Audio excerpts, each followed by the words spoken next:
I think I may have underestimated the power of the underdog mentality with this Valkyries team and what's being cultivated here with, Valhalla in this Valkyries organization. Because look, there are a lot of things that set them back being new, right? That haven't been established, but there are also advantages to everything being brand new. And one of them being is the chemistry that's being filled. There's no history, there's no pecking order, there's no this and that. They've all been brought in as kind of, quote, rejects and underdogs, players that other teams didn't value. And that's bonded them. And I think it made it much easier for them all to have one goal and have the chemistry that we're seeing early on in a league where it's so important, right? And we've talked a little bit about it before in the women's game. The chemistry is far more important. And the Valkyries are showing far more than I expected early on. And then, they're highlighting Nakase before the game, and we all know that she has very much earned this opportunity. And she's been working her whole career towards this.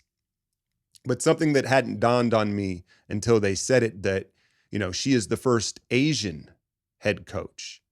And she's also carrying that pressure.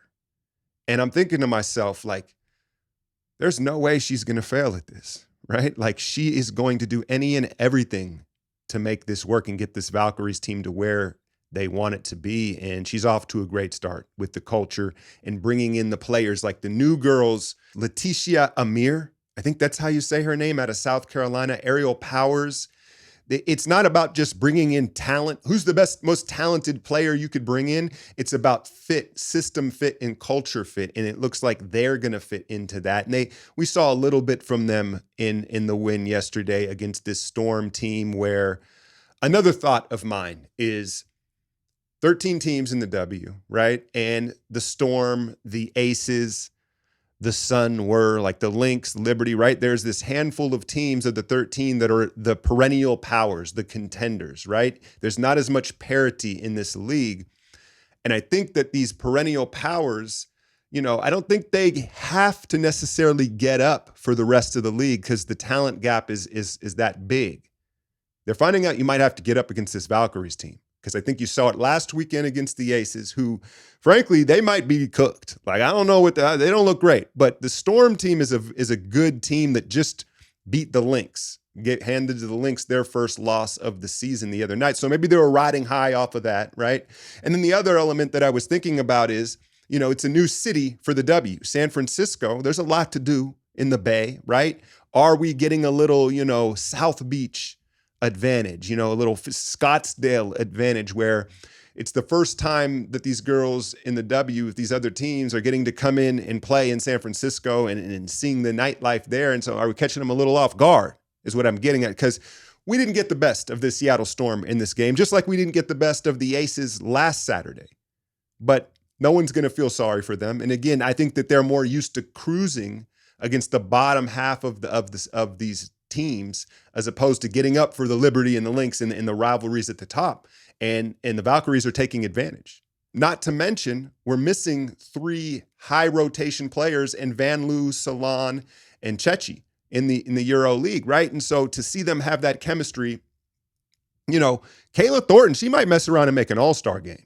I don't think anybody saw this. I heard someone tell me no one thought Burton could be this lead guard. Everyone is exceeding expectations right now. But Kayla, she reminds me that her mentality is like Russell Westbrook to me. That's who she reminds me of. I see a lot of similarities. Obviously, she's a forward. She's not like a lead guard ball handler, but just in mentality and motor, where, she may do too much here and there, but she also does too much when others aren't doing enough, right? Like, she's such a floor raiser with energy. And then to be having these 20-point nights, and then clearly she has the clutch gene.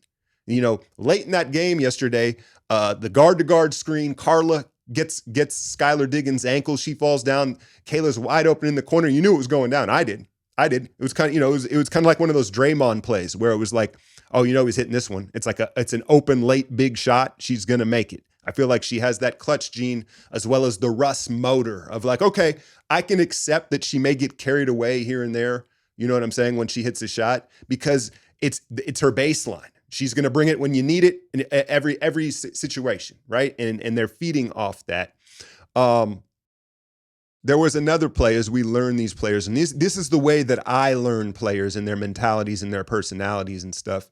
And it's just been real fun doing it fresh with a whole new roster, a whole new league and team that I feel like is the squad. It's Golden State, baby, right? But there was a play late in the first quarter where Kayla and Carla collided on a defensive rebound, and as you would imagine, Carla got the worst of it, but they both went down hard, right? And you're like, ooh, and it was hard enough to where you're checking both of them. You're watching them come up the court, like, are they all right? Kayla immediately gets the ball, rips through to a little push floater. Next possession, Carla comes down, that lightning first step, scoop finish. And it's just a little insight into, again, the personality of this team. They're dogs. Like, they thrive on physicality because there's some players, especially Carla, how small she is, the bump she took, the hit she took on that, it may take her a possession or two to kind of like recalibrate. Every time Carla, which she's taken so many big bumps early in the season, she responds. It doesn't affect her at all. In fact, she thrives. She makes a play right after it. And Thornton, as you can see, thrives in physicality. Mo Billings, right? Burton is, first team all defense at this point early in the season. The physicality and the ingredients that are there, the culture. I credit Nakase for understanding this is who she wants them to be, but you also have to credit the organization and the front office for bringing in the players, because if you can preach the culture and you can say you want it, you got to have the players that are naturally that way to set the tone. And the Valkyries have plenty of those players that are naturally physical, high motor, rugged players. And so it's coming together. It's coming together. The other thing that was interesting, Carla, did you notice, was it her first start? It might have been. They were sending two at her. Seattle was blitzing her several points in that game to get the ball out of her hands. Like, there's no doubt about it, she puts the most pressure on defenses in the ball screens. Now, I'm going to say it again. I think we could use more Mo Billings, especially down the stretch there when we started to turn the ball over a bunch for her screen setting and, her rim protection. But, they were blitzing Carla. And so that for her to get that amount of respect early on, I think is a good sign. As far as Veronica goes with the ball, she had 5 turnovers, but they have 16 turnovers. Got a little stagnant there late as that veteran Seattle team turned it up. I think that Burton, she has to threaten with her own offense more when she turns the corner or even pull up shots. Like, she's got to show a little more, look to score a little more to keep the defense honest with some of these turnovers. But the way the attention that Carla's drawing is promising moving forward. And Veronica defensively, she have 4 steals. And that was the thing too. Nakase went into a zone against this Storm team, and that's really the story of the game.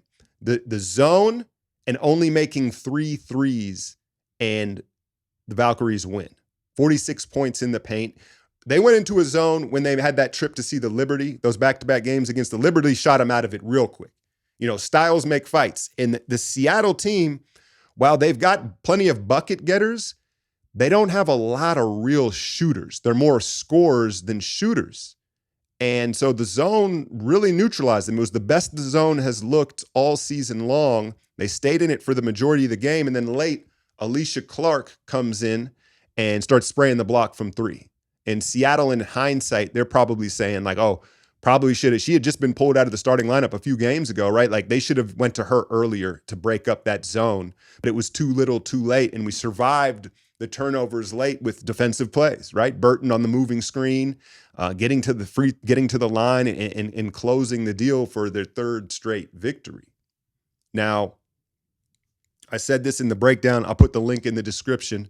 There's a full breakdown of all these Valkyrie games. It's a great way to support me. And if you aren't really ready to dive in and catch these games, you can follow along with the breakdowns. And then when you're ready, because this team is going to get good quick. It's going to happen quick for this organization.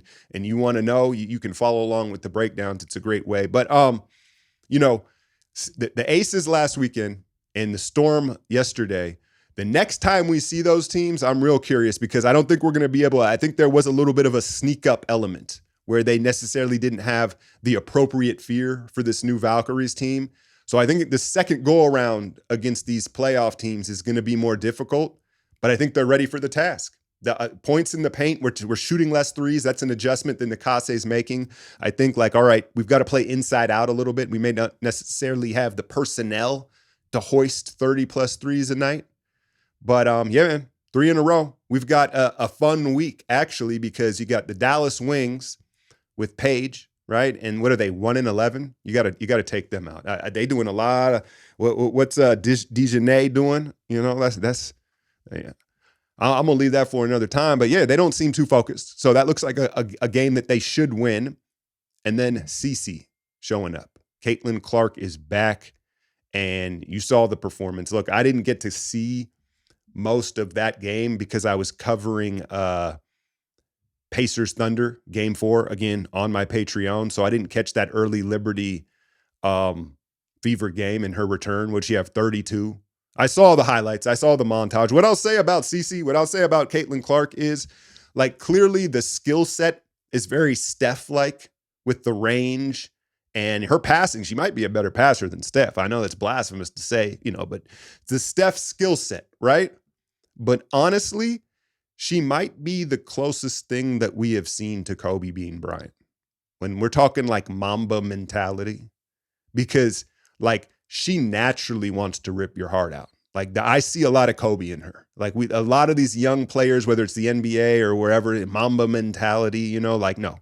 Cece has a Mamba mentality. Like it's her nature to be, she's mean with it, right? And then the range and super impressive from the Fever, where it looks like that they're gonna be a high-powered offense and a team that is going to have to be reckoned with, albeit Cece staying healthy, right?